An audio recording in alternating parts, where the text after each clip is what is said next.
Of order. The gentleman from Texas is recognized. Thank you, Mr. Chairman.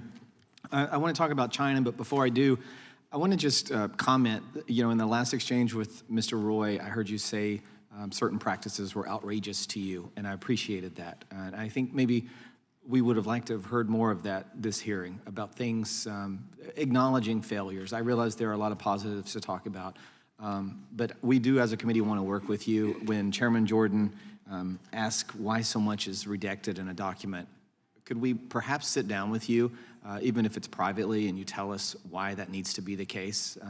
If we ask for the names of these employees that were behind the Catholic issue in Virginia, can we get a commitment that we'll eventually get those names? I didn't hear that in that exchange with Mr. Jordan. Well, you certainly have my commitment that we will work collaboratively with the committee. We obviously have rules that govern what we can share, and we have to be mindful of those too. But in my experience, that's what the longstanding accommodation process between the executive branch, especially law enforcement agencies, and Congress is there for.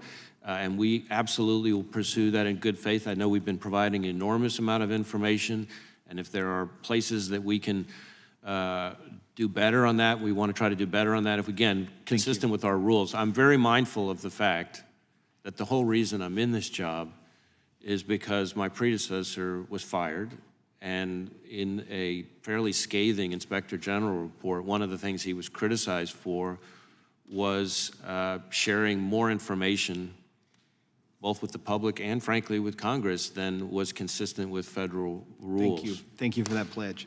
Now to China. Most Americans don't realize, I don't think, that U.S. companies doing business in China are required to have joint venture agreements. That's been around since 2017 or 18, I believe.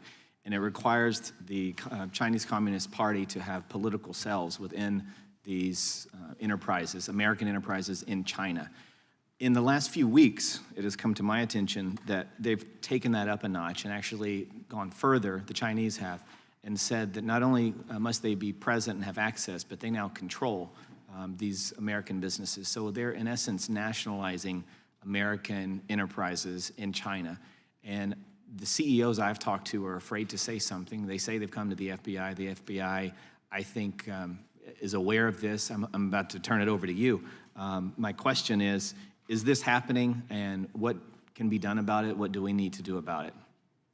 Well, I think you've put your finger on a very important issue, and frankly, one that does not get the attention that it really deserves. So I appreciate you bringing it up. I will say that, in my view, there is no country, none, that presents a broader, more comprehensive threat to our ideas, our innovation, our economic security than the Chinese government and the Chinese Communist Party. And in many ways, it represents, I think, the defining threat of our era. And when it comes specifically to the business community, while there's no law against joint ventures, the problem that we have is that the Chinese government all too often has exploited those joint ventures to then use them as ways to get improper access to companies' secrets and information. Do you find that they have stepped it up, though, to where they are, in essence, nationalizing U.S. companies quietly?